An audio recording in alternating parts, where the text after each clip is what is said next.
शेतकरी बांधवांनो, पालवी ॲग्रिको मध्ये तुमचे मनापासून स्वागत। शेतकऱ्यांसाठी बाजारभाव असू द्या, माहिती विषयक असू द्या किंवा शेतकऱ्यांसाठी सरकारी योजना असू द्या, प्रत्येक माहिती पालवी ॲग्रिकोच्या माध्यमातून आम्ही शेतकऱ्यांपर्यंत पोहोचवण्याचं काम करत असतो। आणि खात्री आहे तुम्हाला देखील आमचे व्हिडिओ अत्यंत माहितीपूर्ण वाटत आहे, कारण तुमचा प्रतिसाद देखील आम्हाला तसाच मिळतो आहे। त्यामुळे आम्ही आता शेतकऱ्यांसाठी खास वेगवेगळ्या क्षेत्रातील यशोगाथा आणण्याचा प्रयत्न करत आहोत। तर आज आपल्यासोबत कोण खास पाहुणे आहेत त्यांच्याविषयी जाणून घेण्या अगोदर सर्वप्रथम सर, पालवी ॲग्रिको मध्ये तुमचे मनापासून स्वागत सर। नमस्कार। नमस्कार सर, आज तुम्ही पालवी ॲग्रिको मध्ये तुमची खास मुलाखत आहे। शेतकऱ्यांना तुमच्या बाबतीत थोडक्यात समजून सांगते, आपले जे काही प्रेक्षक वर्ग असू द्या सर्वांनाच।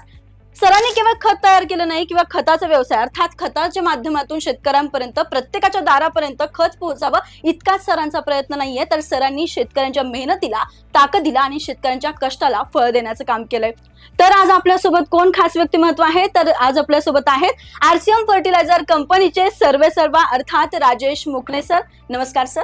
नमस्कार सर, ही मुलाखत सुरू करण्याआधी सर्वप्रथम सर, मी आता सुरुवातीला सांगितलं की तुम्ही फक्त खत तयार करण्याचं किंवा विकण्याचं काम नाही केलं, तर तुम्ही शेतकऱ्यांच्या मेहनतीला, कष्टाला आणि अर्थात त्यांच्या ताकदीला बळ देण्याचं काम केलंय।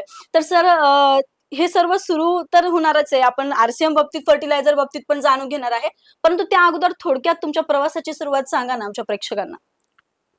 नमस्कार, माझं नाव राजेश मुकणे। मी स्वतः MSc ॲग्री आहे आणि बेसिकली शेतकऱ्यांची सेवा करायची हा माझा पहिल्यापासूनचा उद्देश होता। परंतु असं झालं की मी 4 वर्षाचा असताना माझे वडील वारले आणि मला मोठ्या 5 बहिणी आणि मी सर्वात लहान।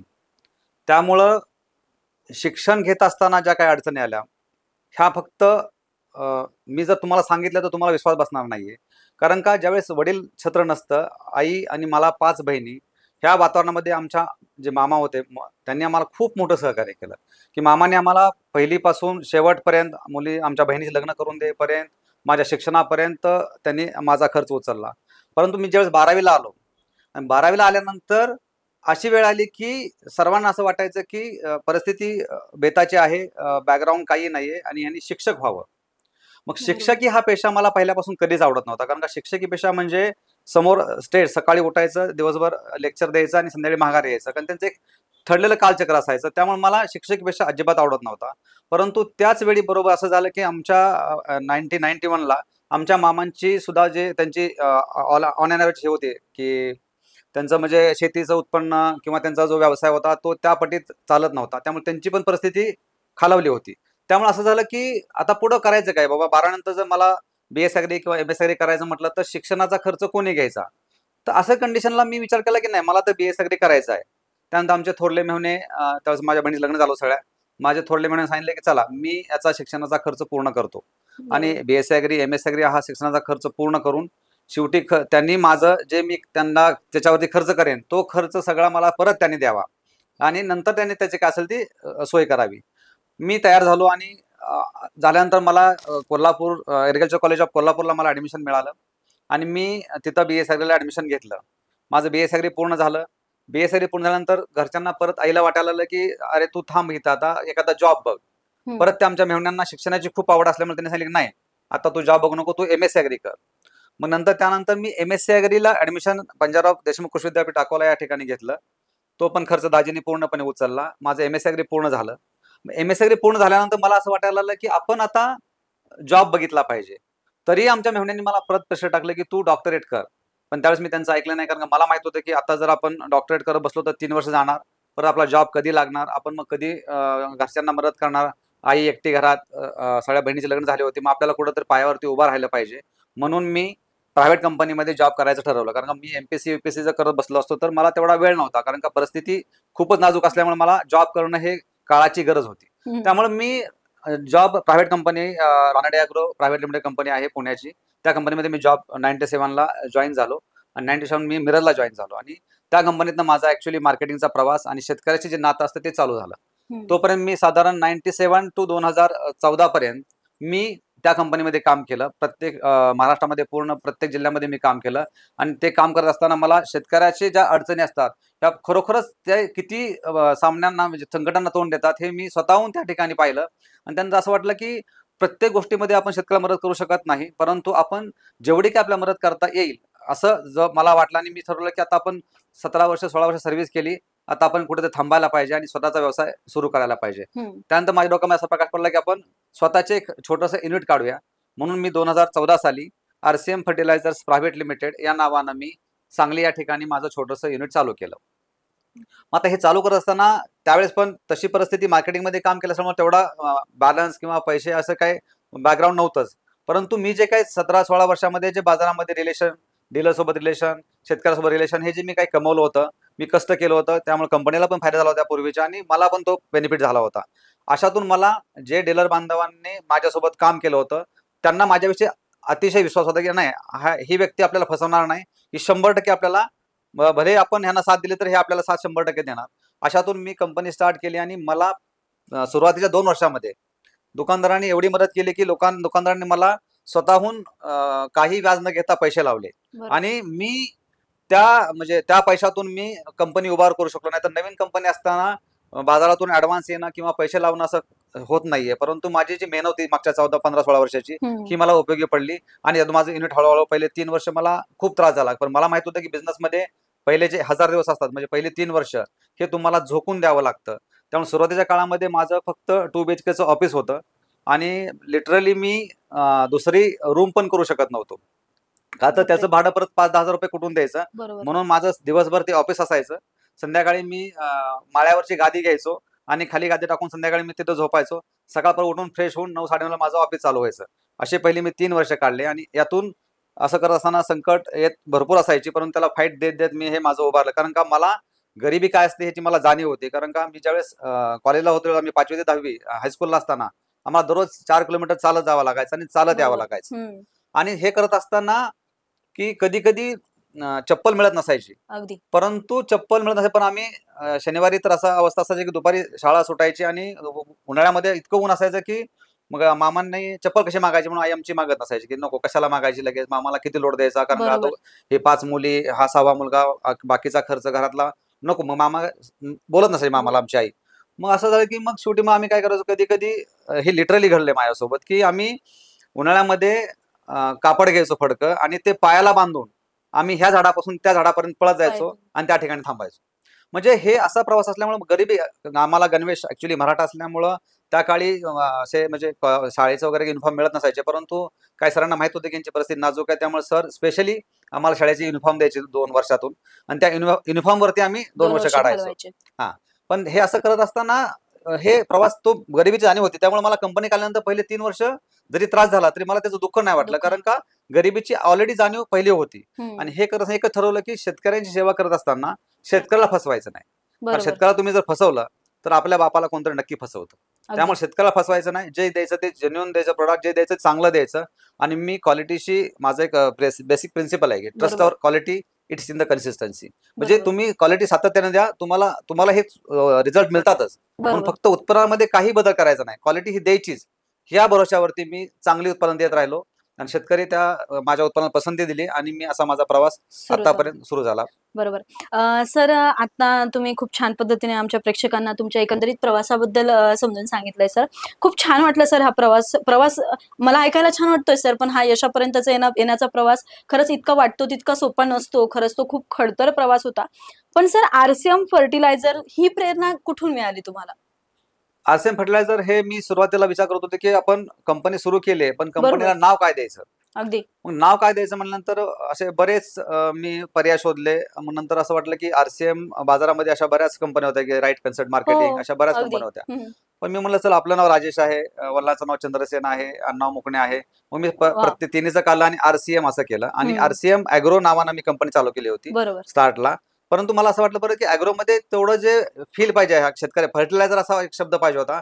म्हणून परत 3 वर्षानंतर मी RCM ॲग्रोचं RCM फर्टिलायझर प्रायव्हेट लिमिटेड केलं आणि माझी ती कंपनी मी चालू केली. बरोबर. म्हणजे आपण एकंदरीत शेतकऱ्यांना काय पोहोचवतोय त्यावर तुम्ही फोकस करून RCM फर्टिलायझर असं नाव दिलं.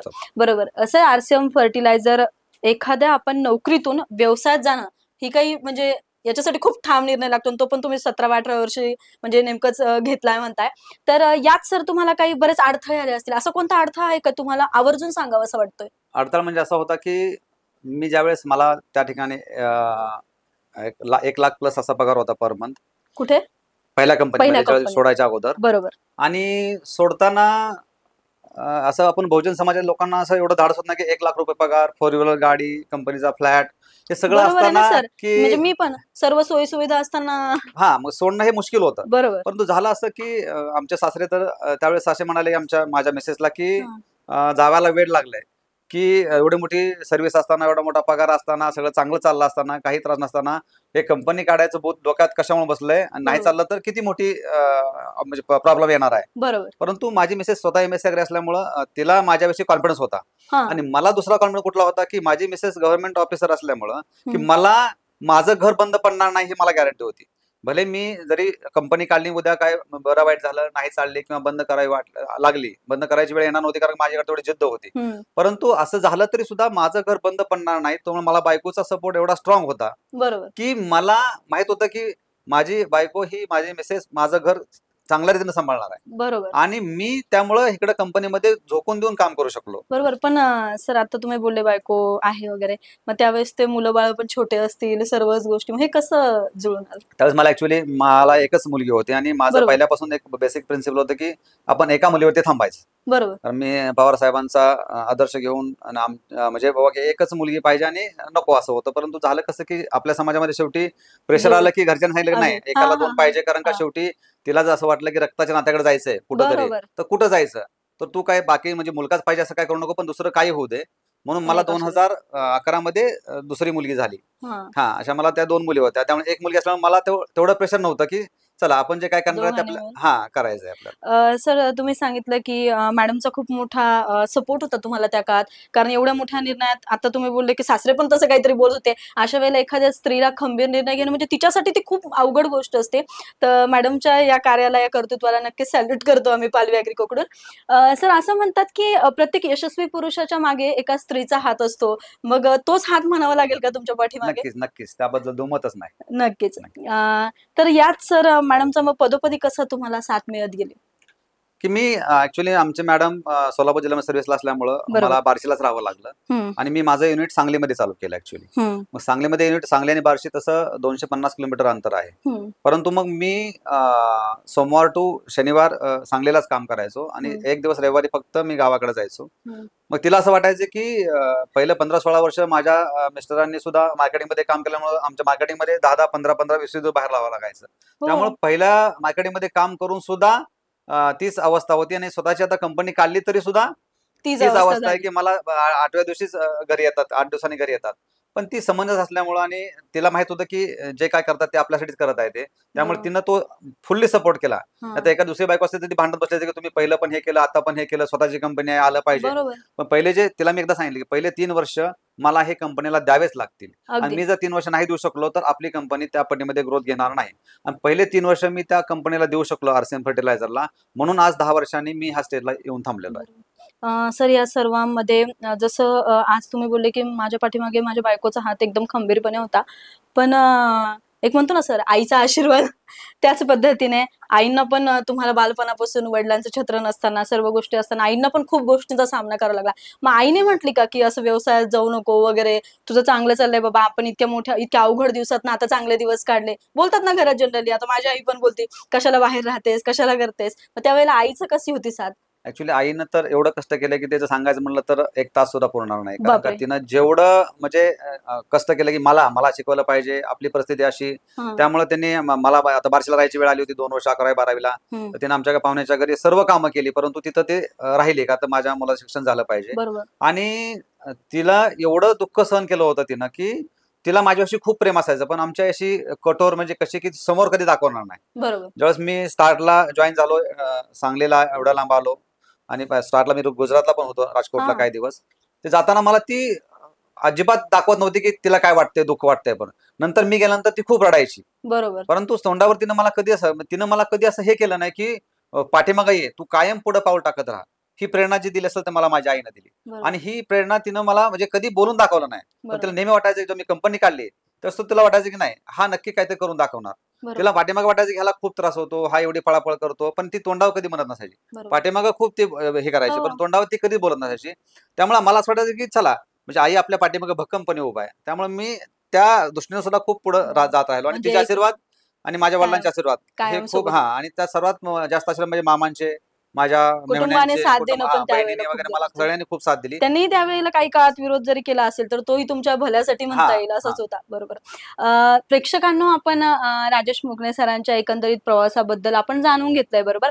पण सर आता आपण आपल्या महत्वाच्या विषयावर येऊया, म्हणजे जे की आपण शेतकऱ्यांसाठी जी काही आज ही पॉडकास्ट मुलाखत जी आयोजित केली आहे, तर आमच्या शेतकऱ्यांचे बरेच प्रश्न आहेत सर, जे त्यांना कायम पडत असतात. आता सध्या त्यांचं बी बियाणे खरेदी चालू आहे, खतांची खरेदी चालू आहे. पण काय होतं बऱ्याच वेळेस सर, तुमची खत कंपनी म्हणजे खताची कंपनी असल्यामुळे मला आवर्जून हा प्रश्न शेतकऱ्यांच्या मार्फत तुम्हाला विचारावा असं वाटतो, की त्यांची बऱ्याच वेळेस फसवणूक होती बघा. तर शेतकऱ्यांनी खत खरेदी करताना नेमकी काय काय काळजी घेतली पाहिजे, याबाबतीत थोडक्यात आमच्या प्रेक्षकांना सांगा. आता कसं आहे की तसं विचार केला तर खतामध्ये बरेच प्रकार आहेत आणि बरोबर. जर आपण विचार केला तर खतामध्ये आपण मेजरली 3 भाग पाडतो, बरोबर. की एक म्हणजे आपण मुख्य खतं म्हणतो, त्याला आपण NPK असं म्हणतो, म्हणजे नत्र, स्फुरद, पालाश. बरोबर.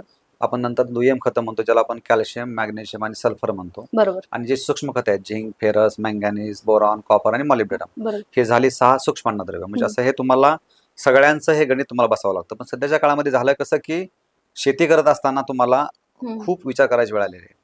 सध्याच्या काळामध्ये कॉस्ट बेनिफिट रेशो हा जो विषय आहे, की अगदी. आपण किती घालतो आणि आपल्याला किती मिळतं, मिळतं. याच्यावरती शेतकऱ्यांना विचार करण्याची अत्यंत गरज आहे. आज झालं कसं, की अंधाधुंद पद्धतीनं अजूनही त्यामध्ये नॉलेज नसल्यामुळं आमचा शेतकरी बांधव हा लिटरली, म्हणजे मी काय टाकतोय फक्त त्याला माहित आहे, 10-26 पण टाकतात, काही लोक 19-19 पण टाकतात, पण त्यांना हे कळत नाही की हे दोन्ही तिन्ही NPKच आहे, नत्र, स्फुरद, पालाशच आहे. मग निवडताना तुम्हाला बेसिकली 2 गोष्टीचा विचार करावा लागेल. बरोबर. जर मला ₹1 खर्च करायचा असेल हं. तर तुम्ही 40 पैसे हे सेंद्रिय खतावरती, म्हणजे ऑर्गॅनिक मॅटरवरती, बरोबर. जे ऑर्गॅनिक मॅटर आपल्याला जमिनीसाठी द्यायचंय हो. आणि जमिनीसाठी आपण त्या ऑर्गॅनिक मॅटरसाठी 40 पैसे खर्च केले पाहिजे. राहिलेले जे 60 पैसे आहेत हे तुम्हाला केमिकल, म्हणजे आपण म्हणतो जे नत्र, स्फुरद, पालाश, मुख्य अन्नद्रव्य, दुय्यम आणि सूक्ष्म अन्नद्रव्य, याच्यावरती खर्च केला पाहिजे.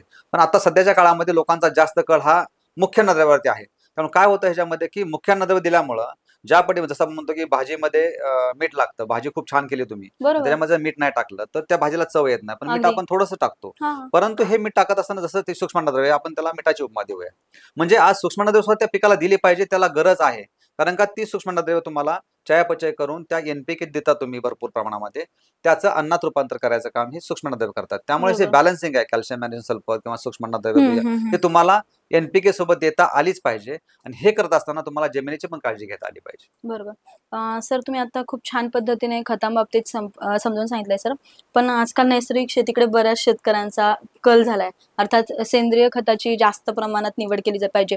तर शेतकऱ्यांनी हे जैविक, सेंद्रिय आणि रासायनिक खत कशा पद्धतीने समजून घ्यावं, त्याचा ताळमेळ कसा जमवावा? तुम्ही चांगला प्रश्न विचारला, कारण ह्याच्यावरती सुद्धा बोलणं ह्याच्यावर खूप बोलण्यासारखं महत्त्वाचा विषय आहे आणि सर आणि हा. खूप बोलणं गरजेचं आहे. पण अगदी. ह्याच्यावरती तेवढा वेळ नाही, आपण हो, हो. शॉर्टमध्येच बोलूया. की चालेल. मी जे आता सांगितलं तुम्हाला, की सेंद्रिय खत, हां. म्हणजे माझं वैयक्तिक मत आहे, की शेती करत असताना जसं मला 40% ऑर्गॅनिक आणि 60% केमिकल. बरोबर. मग हे करत असताना तुम्हाला की 40 पैसे हा खर्च जमिनीवरती तुम्हाला करावाच लागेल. कारण का सॉइल इज अ सोल, जमीन बरोबर. हा आत्मा आहे. जमीन हे हो. तुमचं कायमस्वरूपीचं भांडवल आहे आणि मिळणारं उत्पन्न हे व्याज आहे. त्यामुळे तुम्हाला माझ्या सध्याच्या ह्या हायब्रिड युगामध्ये, हे संकरित युग आहे. आता जुन्या व्हरायटी आहेत का सध्या? सगळ्या संकरित व्हरायटी आहेत. उसाच्या असू द्या, द्राक्ष असू द्या, तुम्ही कुठल्या सगळ्या संकरित, म्हणजे हायब्रिड युगामध्ये तुम्ही जर प्युअरली सेंद्रिय खतावरती जर जाल तर त्या सेंद्रिय खतावरती तेवढी त्या संकरित बियाण्याची गरज भागत नाही. म्हणजे तुम्ही 771 व्हरायटी किंवा 265 किंवा तुम्ही 8632 जर ऊस लावला आणि त्याला मला फक्त मी सेंद्रियवरती आणेन, बरोबर. तर पहिलं 1 वर्ष तुम्हाला पीक छान दिसेल. कारण का तुम्ही आतापर्यंत 10-20 वर्ष जी टाकलेली खतं आहेत, ती खतं, असं होत नाही की जमिनीमधली खतं टाकले सगळे निघून जातात किंवा काहीच राहत नाही. मग ही खतं टाकलेली असतात, ते मिळतात वर्षभर. लोकांना असं वाटतं की मी सेंद्रिय खत टाकलं आणि मला रिझल्ट चांगले मिळाले, पण तेवढं यील्ड निघत नाहीये. पण सध्या एक लक्षात, सीड सुद्धा हायब्रिड आले सगळे.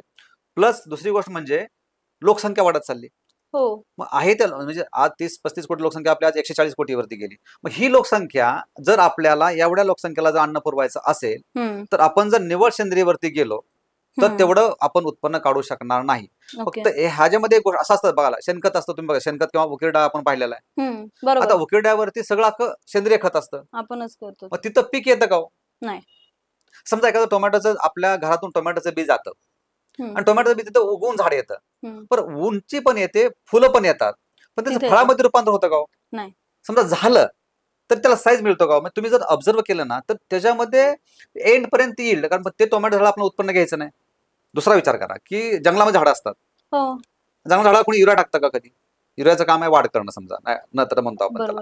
मग आता युरिया कोणी टाकत नाहीये तरी जंगलातली झाडं वाढतात, तरी वाढतं. म्हणजे पाण्यातला हवेतला जो नायट्रोजन त्या पिकाला मिळतो, पण आपण त्याच्याकडे लक्ष का देत नाही? तर आपल्याला त्याच्याकडून उत्पन्न नाही घ्यायचं. आपल्याला उत्पन्न घ्यायचं असतं तर आपण लक्ष दिलं असतं. तसं तुम्ही ऊस लावला किंवा कुठलं सोयाबीन लावलं, कापूस लावला, तुम्हाला त्यातून उत्पन्न घ्यायचंय, कमवायचंय. त्यामुळे तुम्हाला सेंद्रिय प्लस रासायनिक असं दोन्हीची गरज जर तुम्ही हे केली तर निवड सेंद्रिय शेती नको, निवड रासायनिक शेती नको, त्याच्यामध्ये आपली नक्की फसगत होणार आहे. म्हणून मला शेतकऱ्याला आवाहन करायचं की सेंद्रिय खत हे तुम्ही जमिनीसाठी द्या, कारण जमीन ही तुम्हाला पुढच्या 10 पिढ्यांना आहे तशी जर चांगल्या स्वरूपात द्यायची असेल तर तुम्हाला सेंद्रिय खताचा वापर करावाच लागेल. शेणखत नाही मिळालं तुम्हाला तर डेंचा करा, ताक करा. हे 100% प्युअर खत आहे. ती शेणखतामध्ये दगड असतं, माती, म्हणजे काही येतं शेणखतामध्ये. तसं तुम्ही ताक जर केला चांगल्या जमिनीमध्ये, ज्याचा पीएच वाढला तर तुम्ही डेंचा केला, तर हे इतकं 100% प्युअर ऑर्गॅनिक मॅटर आहे की तुम्हाला जमिनीसाठी ऑर्गॅनिक करतं काय काम? मातीचं आरोग्य सुधारण्यासाठी. मग होतं कसं की तुम्हाला सेंद्रिय खतामधले जे न्यूट्रिशन असतात, जे अन्नद्रव्य असतात, ही अन्नद्रव्य जशी आहे तशी पीक घेत नाही. बरोबर. हे तुम्हाला ह्या सेंद्रिय खताच्या ज्या न्यूट्रिशन असतात त्याचं रूपांतर केमिकलमध्ये होतं आणि केमिकलमध्ये झाल्यानंतरच ते पीक शोषून घेतं. त्यामुळं सेंद्रिय आणि रासायनिक असं दोन्हीची गल्लत न करता सेंद्रिय जमिनीसाठी आणि रासायनिक खत पिकासाठी असं तुम्हाला हे प्रवास केला तर तुम्ही येणाऱ्या युगामध्ये तुम्ही टिकू शकाल. सर, तुम्ही खूप विश्लेषण करून हा मुद्दा खूप चांगल्या पद्धतीने कव्हर केलाय. निश्चित आमच्या शेतकऱ्यांपर्यंत ही माहिती पोहोचली असेल. मलाही हा खूप मोठा गंभीर प्रश्न होता सर. मागे एक मुलाखत घेतली मी आणि नैसर्गिक शेती करण्याची, मी नाव नाही घेणार आता, पण एक घेतली मुलाखत आणि त्यांनी मला, तुम्ही आता बोलले ना जंगलातलं झाड कसं वाढतो की त्याला काही गरज नाही पडत सेंद्रिय खत किंवा कुठल्या खताची, मग तेही तसंच बोलले की मॅडम म्हटलं ते पूर्ण नैसर्गिक शेती करतात. बरोबर. ते बोलले की आम्ही कुठलंच वापरत नाही, 0 खर्चामध्ये मी नैसर्गिक शेती करतो. पण नैसर्गिक शेती करतो, मला आता ते आवर्जून लक्षात आलं की हो, आपण जंगलातलं झाड वाढतंय पण त्याच्यातून काय उत्पन्न मिळतं याचा आपण विचार केलेला नाहीये. ते बोलले की जंगलात झाड वाढतं तसं नैसर्गिक शेतीत पण वाढतं, पण त्यातून उत्पन्न मिळण्याची हमी किती? तर शेतकऱ्यांना निश्चित सरांनी खूप विश्लेषणासहित आपल्याला समजून सांगितलंय की आपण त्यातला फरक लक्षात घेतलं पाहिजे की सेंद्रिय खत असू द्या किंवा सेंद्रिय शेती करण्याची तुमची पद्धत असू द्या, ती असते तुमच्या मातीचं आरोग्य सुधारण्यासाठी किंवा तुमच्या जमिनीचं आरोग्य सुधारण्यासाठी. पण रासायनिक जेव्हा गोष्टींचा तुम्ही वापर करता ते असतं तुमच्या पिकाच्या उत्पादनात वाढ करण्यासाठी. त्यामुळे या दोन्ही गोष्टींचा समतोल राखणं गरजेचं आहे, असं कुठेतरी मी शिकले आता. सर, आता हे तर झालं, आपण येऊया आपल्या मूळ विषयाकडे, ते म्हणजे आपल्या आरसीएम फर्टिलायझर बाबतीत. आपल्या आरसीएम फर्टिलायझरची खास वैशिष्ट्य काय आहेत, आपल्याकडे काय काय आहे, थोडक्यात प्रेक्षकांना सांगा. ज्यावेळी मी 2014ला माझी कंपनी स्टार्ट केली त्यावेळेस बेसिकली सूक्ष्मन्नद्रव्य हे मी प्रोडक्टमध्ये लॉन्च केलं नाही बाजारामध्ये, का तर त्याला लायसन्सची प्रोसेस लागायची गव्हर्नमेंटची. मग मित्र म्हणलं आपण तर जॉब सोडलाय, आपण तर कंपनी स्टार्ट केली, मग आपण आता करायचं काय? तर बेसिकली त्यावेळेस दुय्यम अन्नद्रव्य हा एक बाजारामध्ये खत चालायचं, कॅल्शियम मॅग्नेशियम सल्फर. तर लायसन्सची गरज नव्हती त्यावेळेस 2014ला. आणि प्लस पीजीआर म्हणून होतं, प्लांट ग्रोथ रेग्युलेटर. असं मी काय केलं, मग ते सेकंडरी प्रोडक्ट म्हणून ते एक आणि साधारण 2-3 प्रोडक्ट मी पीजीआर मध्ये सुरू केले. आणि कारण तर खर्च तर भागला पाहिजे, कारण का 1 लाख पगार आता सध्या बंद झाला होता पर मंथ यायचा. त्यामुळं हे चालू करण्यासाठी मला काहीतरी पाहिजे होतं, म्हणून मी हे स्टार्ट केलं. आणि मी साधारण ह्या 2-3 प्रोडक्टवरती पहिल्या वर्षी मी साधारण 1 CR बिझनेस झाला माझा. जेणेकरून मी जे घातलं म्हणजे थोडाफार खर्च वगैरे हे सगळं माझं मॅनेज होत चाललं की चला मला असू द्या म्हटलं. आणि नंतर मी त्या वर्षभरामध्ये ही लायसन्स प्रोसेस असते, ती लायसन्स प्रोसेस पूर्ण केली गव्हर्नमेंटची. आणि त्याच्यामध्ये मी हे सूक्ष्मन्नद्रव्य हे बाकी सगळे लायसन्समध्ये प्रोडक्ट मी त्याची लायसन्स घेतली. आणि नंतर मी 2015 पासून ऑल रेंज सूक्ष्मन्नद्रव्य, दुय्यम अन्नद्रव्य अशी मी हे रेंज चालू केली. हे करत असताना मला परत असं वाटलं की आपल्याला की बाकीचे पण प्रोडक्ट असे आहेत की बाजारामध्ये त्याची गरज आहे. म्हणजे calcium liquid, boron liquid, zinc liquid असे नवीन नवीन गव्हर्नमेंट एफसीओ मध्ये बऱ्याच ग्रेड आणलेल्या आहेत. त्यामुळे ह्या मायक्रोन्यूट्रिएंटच्या मी करताना लॉन्च काय केलं की मला माहित होतं की मी ज्या कंपनीमध्ये काम केलंय त्या कंपनीमध्ये माझी कंपॅरिझन होताना शेतकरी गेलं की ते तुमचं तसं आहे का, कारण ती कंपनी पण ब्रँडेड कंपनी असल्यामुळे त्यांची पण क्वालिटी खूप छान असल्यामुळं मला माहित होतं की माझं कंपॅरिझन हे त्या कंपनीशीच होणार आहे. तर मी असं ठरवलं की आपण त्यांच्या ज्या ग्रेड आहेत त्यांच्या ग्रेडपेक्षा आपण वेगळ्या ग्रेड काढायच्या. म्हणून मी बाजारामध्ये सुरुवात करताना त्यांच्या ग्रेड 1 आणि ग्रेड 2 होते आणि मी ग्रेड 4 आणि ग्रेड 6 असं मी 2 ग्रेड नवीन ऍड केल्या की ज्या त्या कंपनीच्या नव्हत्या पूर्वीच्या. तर मला बाजारात फेस करताना ते इझी गेलं. आणि त्याच्यामध्ये क्वालिटी जो असतो नॉन्स, मी क्वालिटी कंपनीमध्ये काम केलं असल्यामुळे मला क्वालिटीशी कॉम्प्रोमाइज कधीच करायचं नाही मला माहित होतं. आणि मी कधी शेतकऱ्याशी प्रतारणा करणार नाही हा माझा पहिल्यापासून, मी नेहमी म्हणतो शेतकऱ्यांना की मी कंपनी बंद करेल प्रसंग पडला तर, परंतु मी प्रोडक्टमध्ये हेराफेरी करणार नाही असं मी डीलरला पण सांगतो मीटिंगमध्ये आणि शेतकऱ्याला पण बोलतो. आणि मी शेतकऱ्यांना एवढं पण सांगतो की माझे प्रोडक्ट तुम्ही प्रायव्हेट लॅबला चेक करा, त्याचे पैसे पण नंतर माझ्याकडून घ्या, पण तुम्ही ते चेक करायला शिका असं मी शेतकऱ्यांना पण सांगतो. कारण मला माहित आहे की मी जे देतोय हे जेन्युइन देतोय, छान देतोय. कारण हे कसं माझ्याशी मग आता करता मग परत सिंगल एलिमेंट झिंक फेरस याच्यामध्ये उतरलं. असं करता करता आजच्या घडीला माझी साधारण 50 प्रोडक्टची रेंज आहे आणि ते सगळे प्रोडक्ट मी जेन्युइनली बाजारामध्ये सध्या माझे प्रोडक्ट चालतात ते. सर एकंदरीत आपण तुमच्या प्रोडक्ट बाबतीत समजून घेतलंय. सर एक छोटासा प्रश्न आहे, हवामानाचं काही सांगता येत नाही आता हल्ली, कधी पाऊस येणार, कधी ऊन येणार, कधी थंडी वाजणार, काहीच नाही. आणि शेतकरी त्या बाबतीत थोडे चलबिचल झालेत, बरोबर. तर याचा निश्चितच सर पिकांवर हवामानाचा परिणाम होतो किंवा जमिनीवर कुठल्याही गोष्टीवर असू द्या. अगदी आता खरीप सीझनची तयारी करायची, तिथेही शेतकऱ्यांना हवामानाची रोज अपडेट पाहावं लागते, काय होणार काय नाही होणार, तेव्हा शेतकरी तयारी करतात, बरोबर. तर मग अशा वेळेला पिकांवर परिणाम होऊ नये हे टाळण्यासाठी अगोदरच शेतकऱ्यांनी खत व्यवस्थापन कसं करावं? बेसिकली कसं आहे की आपण म्हणतो की prevention is better than cure, बरोबर. म्हणजे येण्या अगोदर काळजी घ्या. जर आपण कोणत्याही ह्याच्यामध्ये जर आपण स्वतःचा विचार केला की आपल्यामध्ये जर प्रत्यक्षात तयार करायचं असेल तर आपल्याला व्यवस्थित वेळेत खाल्लं पाहिजे, जेवलं पाहिजे, सकस आहार घेतला पाहिजे. पण हे करून सुद्धा आपण आजारी पडणार नाही असं नाहीये, बरोबर. परंतु जर आपण आजारी पडलो तर जर मी तंदुरुस्त असेल, माझी जर रेजिस्टन्स पॉवर चांगली असेल तर मी 2 गोळ्या खाल्ल्या नॉमिनल तर मी दुरुस्त होऊ शकतो. जर एखाद्या व्यक्तीमध्ये प्रतिकारशक्ती नसेल तर त्याला 4, 5, 6 गोळ्या जरी खाल्ल्या तरी तो दुरुस्त होणार नाही. असा हा पिकामध्ये सुद्धा हा एकदम हाच नियम लागू पडतो. फक्त एक गोष्ट आहे की पीक बोलत नाही. पीक कधी बोलतं? फायनल उत्पन्न आल्यानंतर आणि रिझल्टच्या वेळेस. आणि ज्यावेळेस बोलता शेतकरी काय म्हणतो की अरे मी सर्व काही केलं पण मला यील्ड झालं नाही, उत्पन्न आलं नाही. पण ती वेळ पूर्णपणे निघून गेलेली असते. त्यामुळे तुम्ही त्यावेळेस जर म्हणलं की अरे हे मी असं करायला पाहिजे होतं, तर ते फायनल लीड म्हणजे पीक बोलणं. म्हणजे मी नेहमी म्हणतो पिकाशी बोलायला शिका.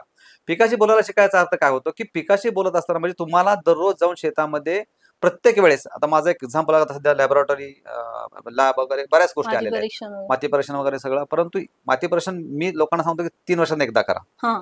आता लोकांचं डेली चाललंय हे पीटीओल वगैरे. आता मी एमएससी ॲग्री स्वतः, परंतु पीटीओल वगैरे तर आता सध्या खूप मोठी फॅशन झाली. आता हे वाक्य जर मी समोर मांडलं असं तर बरीच लोक वेड्यात काढतील. पण माझं म्हणणं आहे, एक असं शेतकऱ्याला जस्ट माझा प्रश्न आहे की तुम्ही दररोज जेवताना तुम्ही स्वतःच ब्लड टेस्ट करून प्रोटीन अमिनो असं काय खाता का, असं करतो का आपण? म्हणजे नाही करत. माझं म्हणणं आहे पीटीओल तुम्ही जर तुम्ही पिकाशी बोलायला शिकला आणि तुम्ही जर पिकाशी बोलायला लागला तर तुम्हाला जाणवतं की माझ्या पिकामध्ये कुठली डिफिशियन्सी आली, कुठली कमतरता आली. मग आता लक्षात घ्या की मला हे बघत असताना जर मला कमतरता दिसली, आता कमतरता दिसल्यानंतर जर मी त्याला काय करायला गेलो, बघा ज्यावेळेस एखादी कमतरता दिसते त्यावेळेस तुमचं उत्पन्न ऑलरेडी 40% मार खाल्लेलं असतं.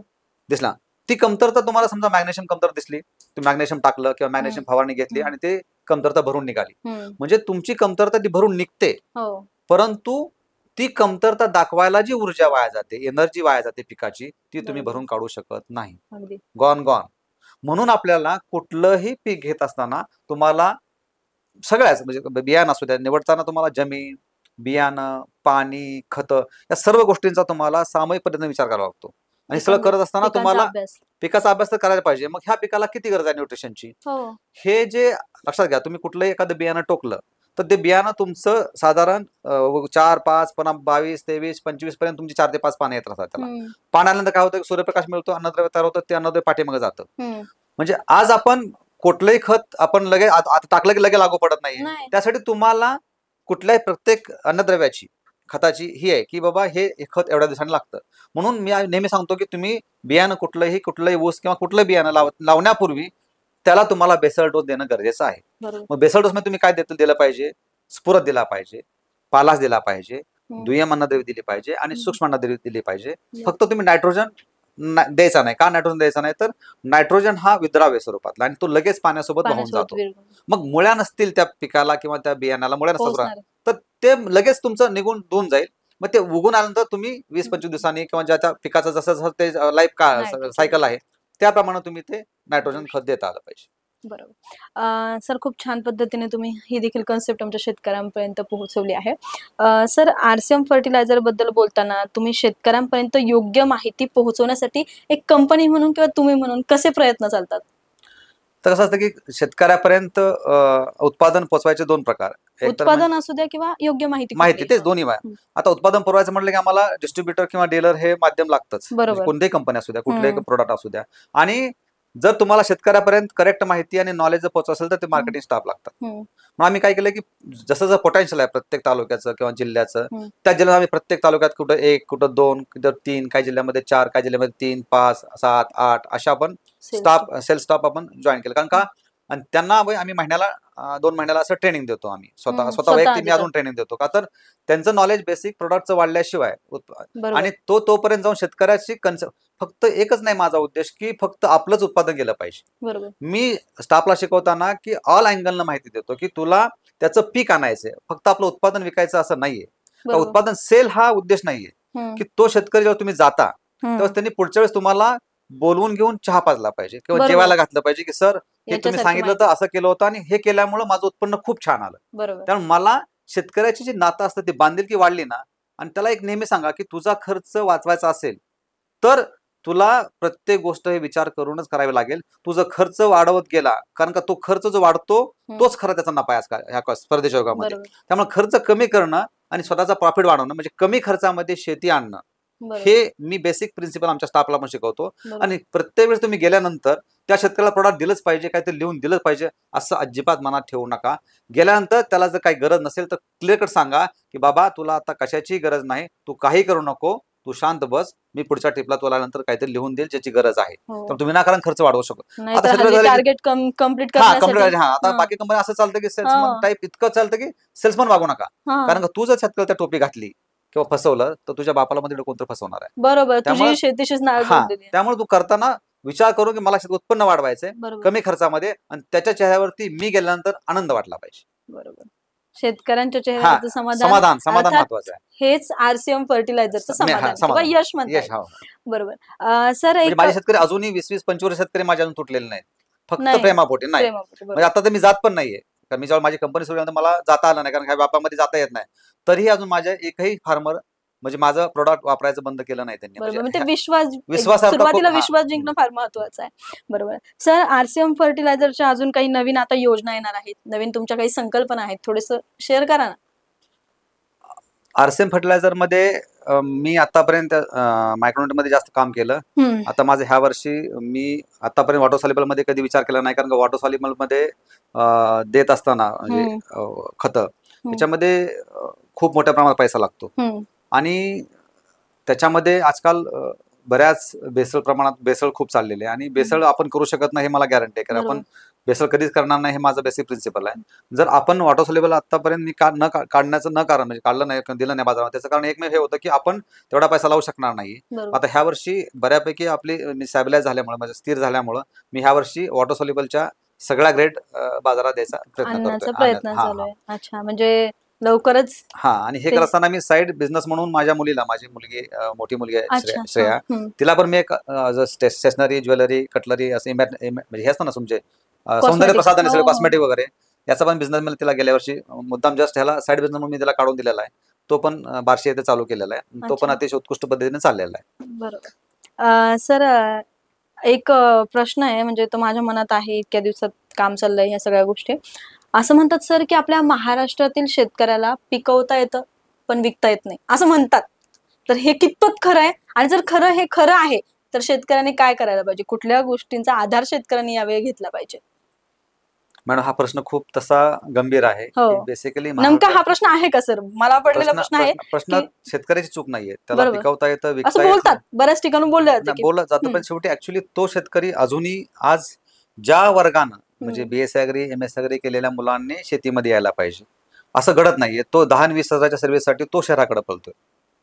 आणि ज्यांच्याकडे नॉलेज नाही, जे पारंपरिक पद्धती शेती करत आलेले आहेत, तो शेतकरी बिचारा तो कंटिन्यू, कारण त्याला शेती विकणं, पूर्वजांनी दिलेली शेती असते आणि ते विकणं त्याच्या बुद्धीला कधी पटत नाही, म्हणून तो शेती करतोय. म्हणजे ज्ञान नाही आणि तोही वारसा. ह्याच्यामध्ये काय होतं की त्याला समजत नाही की इतकं विचित्र चालतं सध्या बाजारामध्ये. मी पाहिलेलं आहे की एखादा सेल्समन गेल्यानंतर तो त्याच कंपनीचे सिमिलर घटक असणारे प्रोडक्ट डबल देतो, फक्त नावं वेगळे असतात.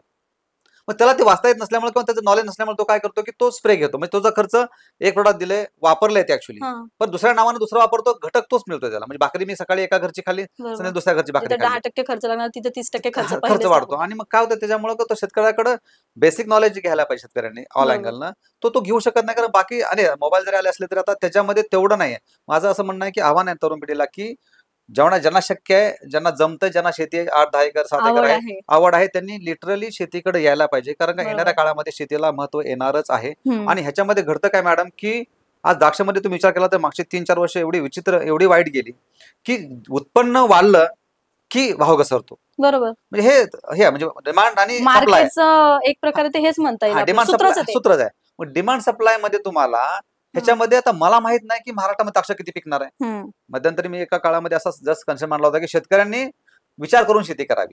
म्हणजे बरोबर. प्रॅक्टिकली किती शक्य आहे मला माहित नाही. विचार करून इन द सेन्स की प्रत्येक एरियामध्ये सोलापूर जिल्हा किंवा सांगली जिल्हा घ्या, सातारा जिल्हा घ्या, की ह्या शेतकऱ्यांना ठरवायचं की बाबा आपण किती एकर ऊस लावला पाहिजे बरोबर. किंवा सोयाबीन एवढंच एकर लावलं पाहिजे. आपण जर सप्लाय आणि डिमांड याची जर कंडिशन टाईट ठेवली, जसं ह्या वर्षी द्राक्षाचा सप्लाय हा खूप कमी होता. बरोबर. तर पुढच्या द्राक्ष वर्षी मी माझ्या वैयक्तिक द्राक्ष घरची सुद्धा 50 रुपये किलोने गेली, हम्म. की जी द्राक्ष मागच्या वर्षी 22 रुपये, 23 रुपये, 21 रुपये किलोनं पाठीमागे लागून दिली होती की हम्म. घेऊन जा म्हणून. आणि डिमांड आणि सप्लाय ह्याच्यामधला दुरावा निर्माण झाला की डिमांड नाहीये, डिमांड आहे पण सप्लाय नाही, की बरोबर शेतकऱ्याला rate भाव मिळतात. मिळणार. आणि ह्यातलं दुःख कुठलं दुर्दैव आपल्या मीडियाचं असं मला वाटतं, की एखाद्या शेतकऱ्याला ह्या वर्षी काही लोकांना 10-10 लाख आता रुपये, समजा हे तूर घ्या, हळद नाही घ्या. नाही नाही, इकडे द्राक्ष 10 लाख रुपये झाले हं. की ते पेपरला येतं लगेच हं. की एकरी 10 लाख रुपये उत्पन्न मिळालं. अरे हो बाबा, पण तो गेल्या वर्षी ज्या वेळेस 80% शेतकऱ्यांना काहीच मिळालं नव्हतं, तेव्हा कुठे? त्यावेळेस तुमचं ते पेपरला येत नाहीये. बरोबर. आणि ह्याच्यामध्ये सुद्धा एकच शेतकरी असा कमवतो, बाकी 9 लोकांना पैसे मिळाले नसतात. ती बातमी पाहून हा, 50 मग असं वाटतं की हो खूपच जलवा आहे किंवा काय. पण ते कष्ट आहे, तुम्हाला ग्राउंड लेवलला काम करावं लागेल. आणि हा रेट जो आहे ना, हा रेट कन्सेप्ट, हो. जसं आता मूलभूत किंमत आधार म्हणजे आता बरोबर. मिळायला पाहिजे, हम्म. गव्हर्नमेंट MSP मिळायला प्रयत्न पाहिजे. करते एमएसपी वरती हम्म. वगैरे. परंतु त्या पटीमध्ये अजून प्रॅक्टिकली जर तुम्ही MSP विचार, तर फार 14-15 पिकांना हा मिळते. हा हा आणि त्याच्यामध्ये सुद्धा यील्ड वाढवलं पाहिजे, ह्या दृष्टीने काम होत नाही. जे आहे ते पारंपरिक पद्धत सीड टाकायचं, ती फवारण्या पेस्टिसाइड भयानक मारायचे, न्यूट्रिशन द्यायचा कन्सेप्ट आता अजूनही. सोयाबीनच बघा हा, ना, हा. 2014 ला काय 4,000 भाव होता आणि हा. आज 2025 उगवले, अर्थात 10 वर्ष झाले तरी 6,000 सोयाबीनला तोच भाव तोच भाव आहे. 4,000 4 किंवा 5,000 रुपये असेल. MSP पण नाही हा. की मग जर माझा लक्षात, डीएपी 2013 ला डीएपी 500 रुपये 500 होतं, रुपये. आता 1300 रुपये डीएपी. हे वाढतंय हा, पण हे नाही मेरोटा वाढतंय. पोटॅश 280 रुपयाला होतं, हम्म. आता 1700 रुपयाला मेरोटा पोटॅश आहे. बरोबर. म्हणजे ह्या गोष्टी जर विचार केल्या हम्म. तर ह्या गोष्टीमध्ये उत्पन्नामध्ये त्याच्या बदल झालेला नाही, बरोबर. रेटमध्ये त्याला बदल झालेला नाही. परंतु हे खतं वाढताना पेस्टिसाइड, मायक्रोन्युट्रिएंट सगळेच ऑल अँगलनं हम्म. इतकं वाढत चाललंय की त्याला तो ताळमेळ बसायला तयार नाही. म्हणून बरोबर. सध्या शेती परवडत नाही actually. म्हणून शेतकऱ्यांना असं हा वाटतं वाटतं, हा. जर त्यांनी तो ताळमेळ बसला तर नक्कीच यशस्वी ताळमेळ होतील. बसायचं म्हणजे त्याला आता रेटच फिक्स नाहीत ना त्याचे. बरोबर. मग त्यामुळे त्याला शेतकऱ्यांनी लागवड करताना त्या गोष्टीचा अभ्यास करायला हवा हा. की यावेळेस काय काय केलं पाहिजे, काय नाही उग केलं. बातम्या आपण हा, म्हणतो. कुठेतरी नाही ते काहीतरी ती रिअल आहे बरं का सर, की हा. ते बातम्यांच्या भरोश्यावर एकाने लावलंय बाबा शेतात, चल मी बी मी लावतो, लावतो, तू बी हा. लावतो, असं करून करून असं त्याचं आपले म्हणजे सॉरी माफ करा, पण आता आपण हा. मेंढरासारखं आपण एकाने उडाली तर पाठीमागे सगळं टाकतो, अगदी अगदी की त्यातून अगदी. काय मिळतं काय बघत कांद्या नाही. बाबतीत काय वेगळं होतंय सर, हा. टोमॅटो बाबतीत काय होतंय, तेच, आज तेच. शेतकऱ्यांच्या टोमॅटोला 2-2 रुपये किलो पण भाव मिळत नाही. फुकट फुकट फुकट टाकलेले आहेत. रस्त्यावर फेकण्याची वेळ आता तुम्ही येते. कोथिंबीर बघा, आता कोथिंबीर किती टाईट चालली आहे. आता आणि बस. तुम्ही हे जुलैमध्ये कोथिंबीर जावा, अक्षरशः फुकट वाटतात फुकट कोथिंबीर. फेकतात. हम्म. म्हणजे हा, मग आता कोथिंबीरला आपण स्टोरेज करू शकतो का? नाही नाही करू शकत. म्हणजे त्याच्यावर सुद्धा संशोधन, असे बरेच आहेत संशोधन झाले पाहिजे की ते आलं पाहिजे. बरोबर. आणि मग हे जर आपण कोथिंबीर स्टोरेज साठवू शकलो त्या काळात आणि ते आता आज आणली, लिंबाची कंडिशन बघा तुम्ही काय. बरोबर. आता हस्तभार ज्यांना मिळालाय त्यांना लिंबाचे पैसे मिळतात, लिंबाचे. हा. हस्तभार नाही मिळाला तर तर लिंबाचे पैसे मिळतच नाही. बरोबर. म्हणजे हे सगळं नियोजनबद्ध. नियोजनबद्ध, आणि हे एवढं सोपं नाहीये कारण भारत हा आपण म्हणतो कृषी प्रधान देश आहे. 70% शेतकऱ्यावरती अवलंबून आहे. आणि शेतकऱ्याला त्या बाबतीत तसा आर्थिक ज्ञानच नाही म्हणता तसा वाली कुणी नाहीये जास्त. वाली पण त्याला नाही. वाली नाही तसा बरोबर. स्ट्रॉंगली की आम्ही तुमच्या पाठीशी उभा आहोत असं कोणी नाहीये सध्या मला वाटतं. बरोबर. मग अशा वेळी प्रेक्षकांनो, आता सरांनी बोललंय आणि अशा वेळी आपण हाच विचार करायला पाहिजे की आपल्या पाठीशी कोण असण्यापेक्षा आपण त्या गोष्टीचं नियोजन व्यवस्थित केलं. स्वतः केलं पाहिजे. मला जगायचंय आणि मला ह्यातनं मला पैसे कमवायचे, मला ह्यातून बाहेर पडायचंय. त्यामुळं आणि मला दुसरं एक तरुण शेतकरी किंवा शेतकरी मुलाला एक आव्हान करायचंय या माध्यमातून की कृपया व्यसनापासून दूर राहा.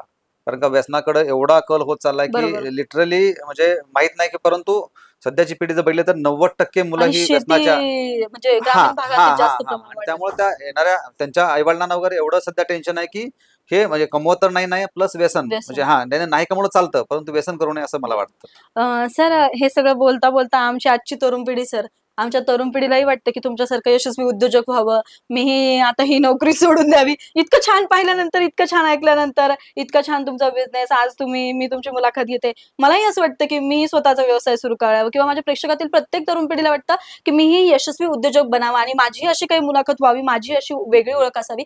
उद्योग क्षेत्रात उतरताना तरुणांनी काळजी कशी घ्यावी आणि उतरावं का? माझं तर मत आहे की ठाम उद्योग कोणताही असू द्या, उद्योगात हे सध्याच्या तरुण पिढीनं आलंच पाहिजे. बरोबर. कारण का सध्या तुम्ही किती जरी विचार केला तर गव्हर्नमेंट सर्वंट तुम्ही जर बघितले आणि गव्हर्नमेंटचा फ्लो जर बघितला तर हा इतका कमी झाला की सध्या अगदी गव्हर्नमेंट जॉब तर नाही. आणि प्रायव्हेट सेक्टरमध्ये जर तुम्ही विचार केला तर आयटी सेक्टरमध्ये तुम्हाला 1,00,000-2,00,000 पगार दिसतो, पण त्याचं सुद्धा भवितव्य आता तुम्ही बघा ट्रम्पच्या अमेरिकेच्या अध्यक्षांचा निर्णय बघितले तर धोरणामुळे तुम्हाला सगळा इफेक्ट पडलाय वर्ष 2 वर्षामध्ये आयटी सेक्टरमध्ये फार सगळा धुवा होईल असं वाटतंय. माहित नाही झालं तर आनंदाची गोष्ट आहे. म्हणजे आज आणि शिक्षकी पेशा किंवा हे तर सगळं प्रायव्हेट सेक्टर चाललंय आता. म्हणजे बऱ्यापैकी एज्युकेशन सुद्धा आता प्रायव्हेटकडे चाललंय. त्यामुळं कलेक्टर असू द्या, डेप्युटी कलेक्टर किती लोक होतात स्पर्धा परीक्षेमध्ये, जागा किती 1,000, 500, 2,000 जागा असतात. आणि तरुण पिढी एवढी वाढत चालली की माझं म्हणणं आहे की ज्या क्षेत्रामध्ये ज्या विद्यार्थ्याला किंवा ज्या तरुणाईला आनंद वाटतो मला ह्याच्यामध्ये उतरता आलं पाहिजे आणि बिझनेस करावा असं वाटतं, त्यांनी अवश्य डोळे झाकून उतरावं. फक्त एकच गोष्ट करावी की मला उतरलोय आहे, मला ह्याच्यामध्ये सक्सेस व्हायचंय, मला यशस्वी व्हायचंय. त्यासाठी फक्त एकच टीप की रक्त ओका आणि पहिले 3 वर्ष त्या धंद्यातून जे काय तुम्ही धंद्यात पैसे लावाल किंवा त्या धंद्यातून जे काय कमवाल ते 3 वर्ष त्यातला एकही रुपया स्वतःचा फक्त घर खर्च सोडून बाजूला एकही रुपया काढू नका. तो जर व्यवसायामधला पैसा तुम्ही 3 वर्ष त्याच व्यवसायामध्ये टाकला तर तुम्हाला अपयश कधी येणार नाही. आणि नेहमी एक कितीही पैसे येऊ द्या, फक्त माज येऊ देऊ नका. आपले पाय नेहमी जमिनीवरच ठेवा. बरोबर. आपण जर जमिनीवर पाय ठेवले तर आपल्याला काही कमी पडत नाही. आणि आपल्याला पैसा हा म्हणजे माझं वैयक्तिक मत लक्ष्मी चंचल आहे. म्हणजे सरस्वती असं म्हणतो आपण, म्हणजे विद्या ही कधी तुम्ही किती घेतली तरी म्हणजे घेतली तरी घेता आली पाहिजे आणि घेत राहिलं पाहिजे. लक्ष्मी चंचल आहे, आज आहे तर उद्या नाही. पण जरी तुमच्या लक्ष्मी जरी नसेल तर तुमची जी बाजारातली किंमत आहे ही तुम्हाला किंमत मिळालीच पाहिजे, की जी पैशामुळे फक्त नाही मिळाली पाहिजे. विद्या किंवा तुम्ही जे काय ज्ञान देता, तुम्ही जो काय उद्योग करता, प्रामाणिकपणा दाखवता, ह्याच्या रिलेशनवरती तुम्हाला हे मिळतं. आणि उद्योगामध्ये कधीही विचार केला तर उद्योग भले कोणताही असू द्या, माझा आहे आणि माझं सॅटिस्फॅक्शन आहे आणि मी ह्यातून कमवतोय. संध्याकाळी मी कुणाचा नोकर नाहीये, मी शांतपणे झोपतोय कारण का मी हे कमवलंय. प्रामाणिकपणे कष्ट केलं की धंद्यामध्ये सुद्धा यश नक्कीच मिळतं. अजिबात धंदा फेल जात नाही. बरोबर. तुम्ही आता सांगितलं की 3 वर्षात आपण स्वतःला झोकून दिलं पाहिजे. एकंदरीत आपण पोहायचा विचार केलाय, आपण पोहायचं ठरवलंय, तर आपण पोहायचं पण स्वतःच्या जीवावर आणि बुडलो तर बुडायचंही स्वतःच्या जीवावर असं म्हणायला हरकत नाही. सर बोलायला गप्पा मारायला सर मला प्रश्न कमी पडणार नाही आणि त्याच्यापेक्षा जास्त तुम्हाला मला सांगायला उत्तर कमी पडणार नाही सर. पण एक वेळ असतो आणि त्या वेळेमुळे कुठेतरी आपल्याला थांबावं लागतं सर. शेवटी एक महत्वाचा प्रश्न विचारते सर की आता ही सर्व पॉडकास्ट झाले, एकंदरीत महाराष्ट्रातील शेतकऱ्यांना तुम्ही आता शेवटचा काय सल्ला देताल? एकच सांगेन की येणाऱ्या काळामध्ये शेतीला 100% भवितव्य आहे. बरोबर. फक्त शेती माझी आहे, मला ही जमीन टिकवायची आहे, मला ह्यातून उत्पन्न घ्यायचं आहे आणि मला याच्याशिवाय पर्याय नाही असं मनामध्ये कुठं खूनगाठ बांधून सकाळी आपलं जे शेड्यूल आहे ते सकाळी 7-7:30ला शेतामध्ये जाणं, जे काय ते कामं करणं, ती वेळेत करणं, जे काय सगळं असेल ते तुम्ही कोणत्या पिकाला वेळेत जर केलं, वेळेत जर दिलं तर नक्कीच ते पीक तुम्हाला साथ देतं. आणि तुम्ही शेती ही मला करायची आहे आणि शेतीतून मला उत्पन्न कमवायचंय असं समोर स्वतःचा ठाम निश्चय करून जर तुम्ही चालला तर शेतीमध्ये निसर्ग सोडला तर फार मोठं अपयश नाहीये. फक्त ते आपल्याला कधी यश कधी अपयश हे असतंच, कारण का अपयश ही यशाची पायरी म्हणतो आपण. त्यामुळे अपयश येणारच आहे, पण त्यामध्ये खचून न जाता त्याच उमेदीनं मला पुढच्या वर्षी ह्याच्यामध्ये मला उत्पन्न घ्यायचंय असं ठाम निश्चय करून तुम्ही शेती करावी आणि शेतीकडे लक्ष द्यावं. जसं माझ्या मुलाकडे मी लक्ष देतो स्वतःच्या, तसं शेतीकडे लक्ष देऊन शेतकऱ्यांनी शेती करावी असं मला वाटतं. बरोबर. सर आता खरीप हंगाम सुरू होतोय आणि त्या अगोदर नक्कीच आपली ही मुलाखत शेतकऱ्यांपर्यंत पोहोचणार आहे. त्यामुळे तुमची ही मुलाखत पूर्ण सीझन, अगदी पूर्ण खरीप सीझन होईपर्यंत, माल हातात येईपर्यंत आणि तो विकण्यापर्यंत आमच्या शेतकऱ्यांना तुमच्या या मुलाखतीतल्या प्रत्येक तुम्ही दिलेल्या माहितीचा नक्कीच फायदा होईल. तर शेतकरी मित्रांनो, सरांनी आपल्याला अत्यंत महत्वाची माहिती दिली आहे. परंतु असं होऊ शकतं की बरेच प्रश्न अजूनही मी विचारलेले नाहीये आणि तुमच्या मनात असतील तर तुमचे प्रश्न आम्हाला कमेंट बॉक्समध्ये नक्की विचारा. तुमच्या प्रत्येक प्रश्नाचं उत्तर सरांच्या माध्यमातून आम्ही तुमच्यापर्यंत पोहोचवायचा नक्की प्रयत्न करू. आणि तुमचे काही प्रश्न असतील तर अजून एक मुलाखत देखील तुमच्यासाठी भविष्यात आयोजित नक्कीच करू सर, जर तुमची तयारी असेल तर. टेक्निकली तुम्ही कधीही बोलवा, आपण टेक्निकली परत प्रत्येक विषयावरती प्रत्येक पिकावरती आपण एक 10-10 मिनिटाच्या आपण असं तुम्ही माझी मुलाखत घेऊ शकता आणि मी शेतकऱ्याला नॉलेज द्यायला तयार आहे. कंपनी सोडून द्या, उत्पन्न सोडून द्या, परंतु बेसिक टेक्निकल नॉलेज काय असतं की पीक कसं वाढवायचं, कसं द्यायचं. मी कंपनी हा विषय कधी घेत नाही का, कंपनी हा वेगळा विषय आणि माहिती देणं हा वेगळा विषय. प्रोडक्ट वापरायचं का नाही हा शेतकऱ्याचा प्रश्न आहे की शेवटी माझं मी चांगलंच म्हणणार आहे.